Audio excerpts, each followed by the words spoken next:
Bleatings, everyone. I can't do my intro and outro as sort of shaky as my editing on that is today, just because I simply do not have time. The day that this video goes up is the day I actually receive the box, and I just don't have time to edit, upload, download my video, re-edit with the music, and then upload it again. It was just the whole thing. So forgive my lack of little tunage on this video, but I have my August Abominable Book Club box arrived, and I also have a horror book haul for you. You might remember that I finished my Read What You Own challenge recently, and I treated myself to some books, just 2 or 3. Anyway, I'll put a timestamp for the book haul for when that starts. I'm going to do the box first because that's the main event for the video.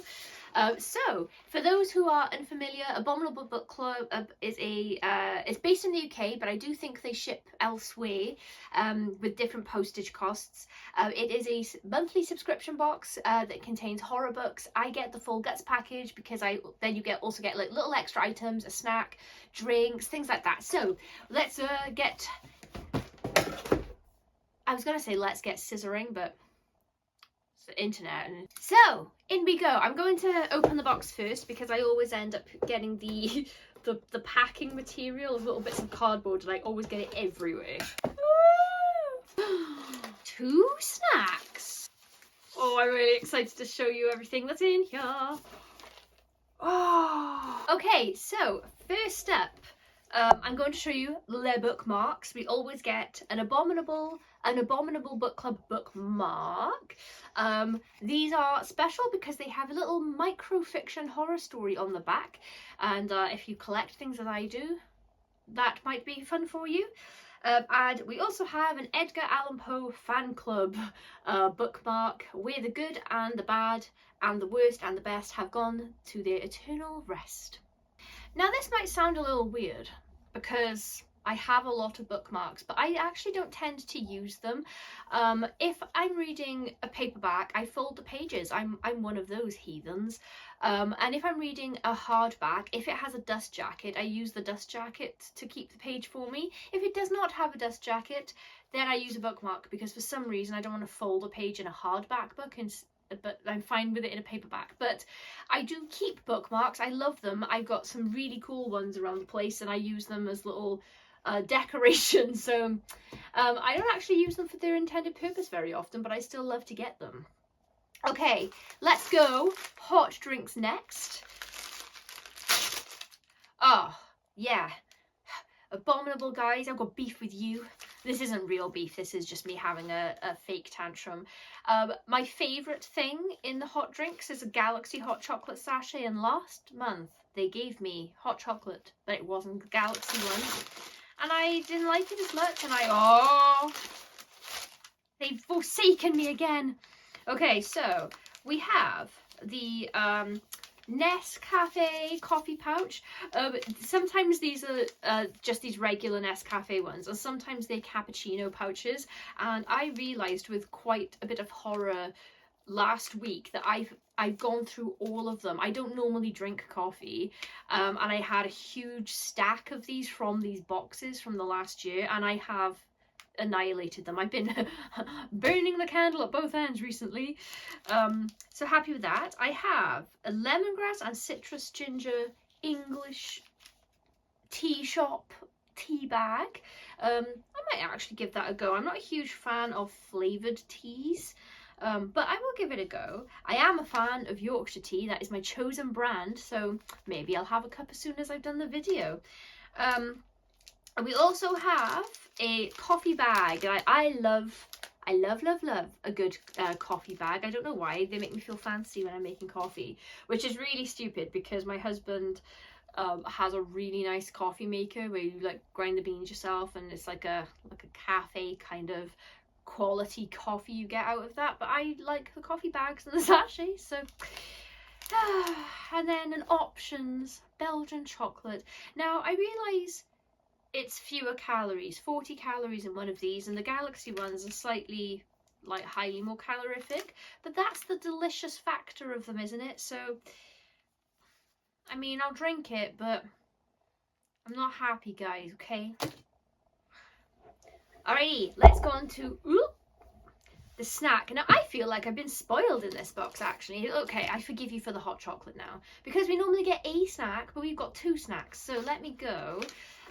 We've got Cookie Freeze-Dried Crunchy Mangosteen. I don't know what mangosteen is. 1 pack equal to around 4 to 5 small fresh fruits. Okay. Cool. Yeah, shall we? I'll try one. I stopped trying the snacks on camera, but I think I'm very curious. Okay. Okay, it looks like this, like a little puffy. Oh, it does smell mango-y. No, I do like it. For a second there, I wasn't sure about the flavours, but actually it is very nice. Very nice. I changed my mind. I went on an emotional journey trying that for a second. A full ride. Okay. Okay, I did like that.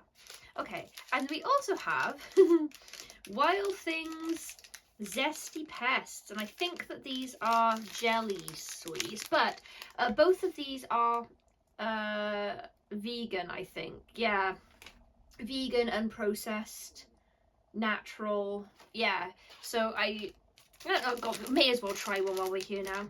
But yeah, look at the bag. Oh, they're shaped like little bugs. I don't know if you can see that there. It's a little spider. I'm gonna try it. Pretty tasty. Once again, my initial thought was but it's because when you eat plant-based jelly sweets, as these are these organic? Are these plant-based? Am I just talking shit? Yeah, these are vegan as well. And whenever I eat vegan jelly sweets, obviously the texture is just a bit different because it's not gelatin.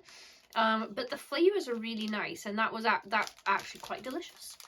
Okay, that was weird. I've never gone on such a journey trying a bite of snack before, and it happened twice in a row there. Okay, here's the extra item, and I am very, very pleased with it. This is a pin badge. It's Danny from The Shining, but in Mario Kart. You see the shells circling his little trike there? That's really cool. I love getting pin badges in these. I love them. All of the pin badges that I've got from Abominable Book Club, I've been subscribed for 2 years now, and I've got a collection of these pin badges, and they're so cool, and like obviously for horror fans, like they're so cool. I never know what to wear them on though. Guys that wear badges, do you put them like on your shirts, or do you put them on bags? Like how do I display my lovely collection of horror badges? You tell me. Okay, we're on to the books now. Usually we get a book, like a brand new book, something that's relatively new, and then there is a second-hand book that they wrap up, but I always do the second-hand book last.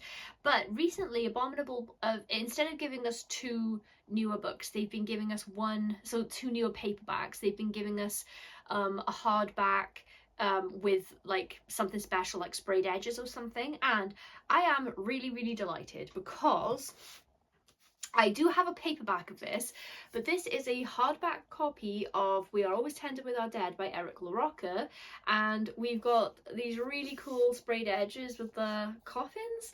Now, I know that for some reason people are debating whether or not sprayed edges are worth your time. That's just totally subjective on the part of the book buyer, I think, but I personally really like them. It's a beautiful edition of the book. Oh wow, my goodness, it's signed as well. It is signed. Well, that is going to save me a little bit of time actually, because I will be meeting Erik in October. I'm really, really, really excited about it. And I was going to take my paperback for him to sign, but now I've got a lovely, even nicer edition that's signed, so that's going to save me some room in my case, because I tend to go a bit nuts taking my books for signing. I was about to say maybe I'd give away the ARC that I received, but I think this was my first ARC from Titan, so I actually don't want to part with it. It's got sentimental value, so I guess I'll just have to keep both. And now we're going in to the second-hand book. I've been a little bit unlucky with these in recent months because I've been getting copies of things I already own, but that's the risk you take with a mystery secondhand book. Never dampens my enjoyment of opening it though. Let's see what is it this time. It's a book I don't have. Chris McGeorge, Half Past Tomorrow. She has 24 hours to stop a murder. Beep, beep, Okay, let's have a little look. Oh my goodness, I'm an idiot. I usually give you the synopsis for the brand new book. I don't do it with the secondhand ones. Sorry, I completely forgot. I've talked a lot about We Are Always Tender with Our Dead. I've done a book review of it. I've also interviewed Eric LaRocca recently. I will put those links in the description. But in case you haven't seen those videos and you're just watching this one, this is the synopsis for We Are Always Tender with Our Dead. The lives of those residing in the isolated town of Burnt Sparrow, New Hampshire, are forever altered after 3 faceless entities arrive on Christmas morning to perform a brutal act of violence, a senseless tragedy that can never be undone. While the townspeople grieve their losses and grapple with the aftermath of the attack, a young teenage boy named Rupert Cromwell is forced to confront the painful realities of his family situation. Once relationships become intertwined and more carnage ensues as a result of the massacre, the town residents quickly learn that true retribution is futile, cruelty is earned, and certain thresholds must never be crossed no matter what. Engrossing, atmospheric, and unsettling, this is a devastating story of a small New England community rocked by an unforgivable act of violence.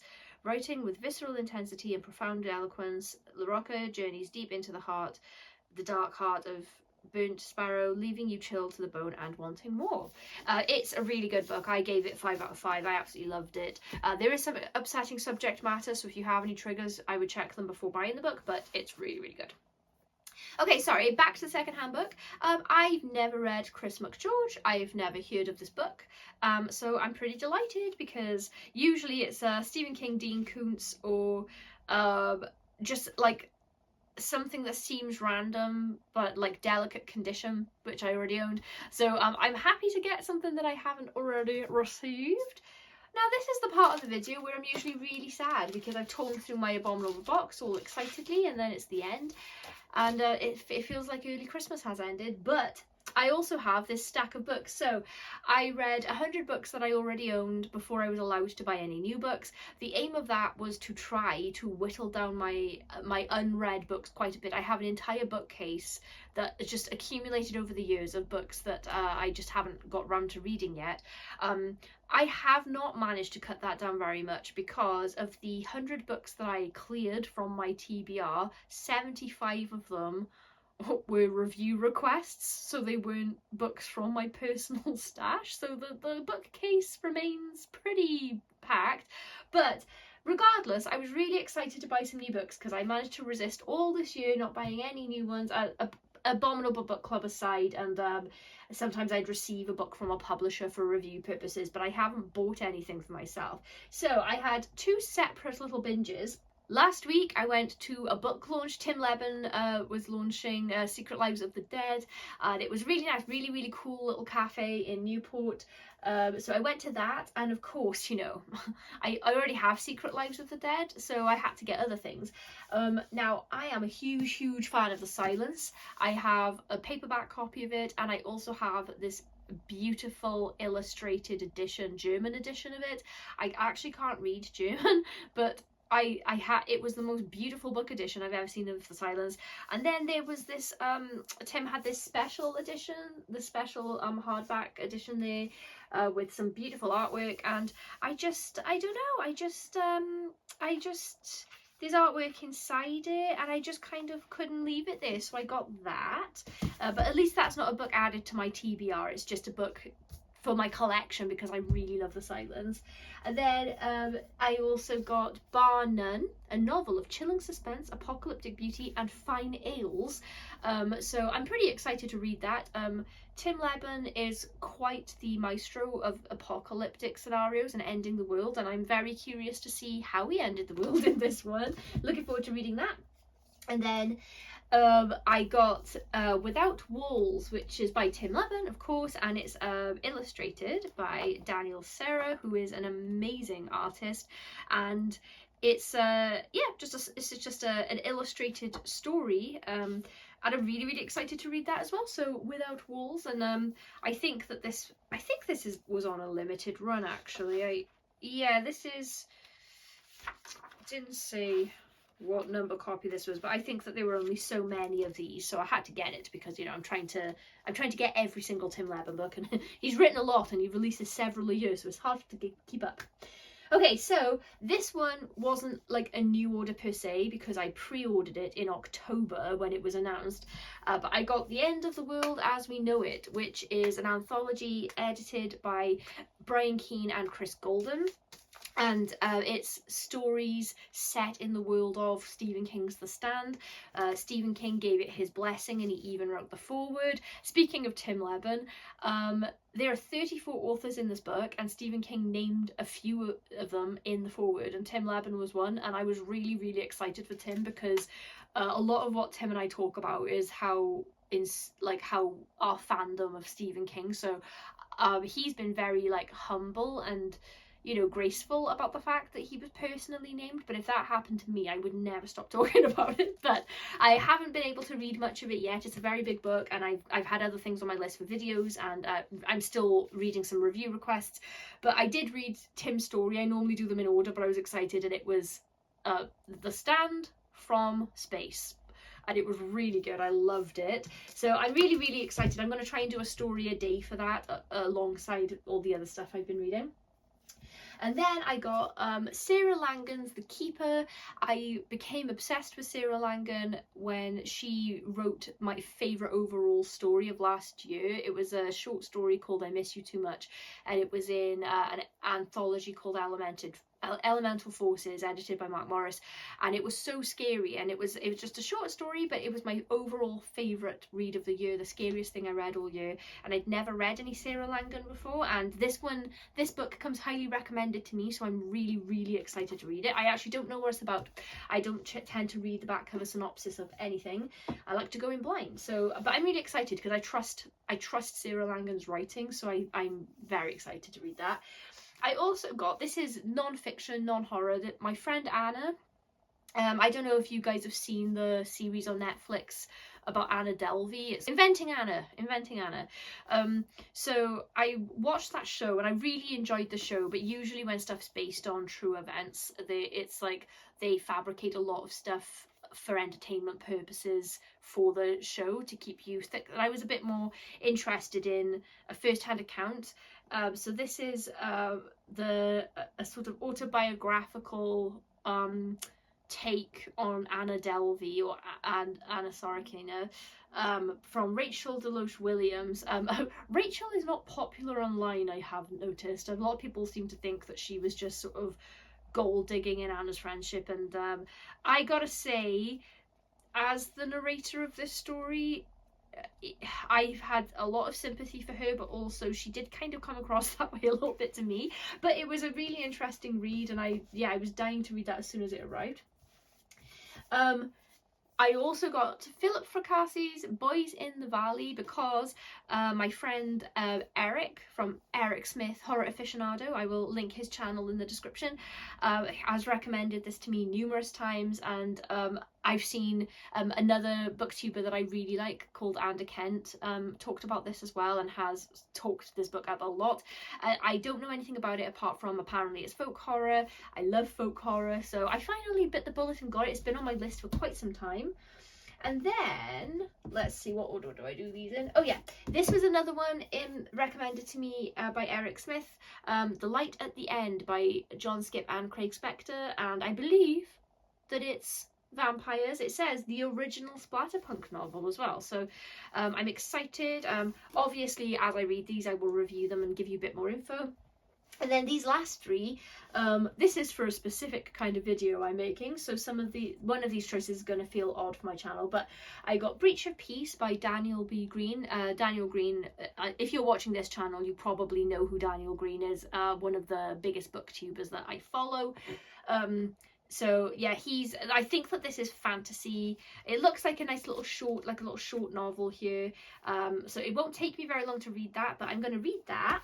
And then I also got Willow Heath's Managing and Other Tales, and Willow runs the channel Books with Willow? Willow's Books. Oh God. I'll put it in the description anyway, but I really, really love Willow. I don't know why all the channel names are just escaping my memory right now, but I really love Willow's videos. I find her so funny. She says at least one thing in every video that like actually makes me laugh out loud, cracks me up. And she, unlike me, is very good at promoting her own work, and as mentioned, managing and otherwise many times. It's a short story collection. I'm really excited to read it. And then I've also got, this is short stories as well, Strange Playgrounds by my friend George Daniel Lee. I'm really excited to read this. I've been meaning to get to it for the longest time, and I wanted it in January, but then I started my reading challenge.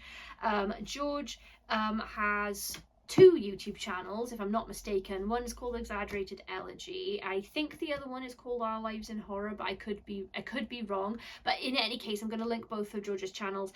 I've been on George's channel before, like podcast style, chatting about things. George has been on my channel talking about stuff.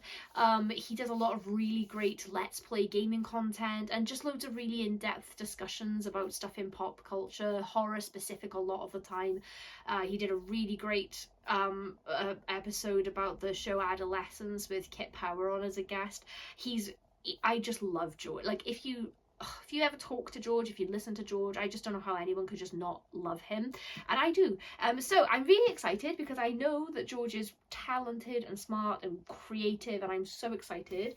So guess what the video I'm making? I was like, I wanted to read these all. Anyway, well, I actually didn't want to read this one too much, but that's because Daniel writes fantasy and I don't read it. But guess what the theme of the video I bought these books for is? Oh, I'm so excited. Okay, so that's everything for this video. I hope that you had a fun time watching me. Not as fun as I had buying these books and opening the box though. I'm so excited. Let me know if there's anything you want me to get to first from this particular stack of my new books. Anything you're particularly interested, because I haven't decided what order to read everything in yet. But yes, I know people are interested in the end of the world as we know it, and let me know if you're reading that as well and if you have a favourite story so far. Okay, I'll see you next time. Bleed!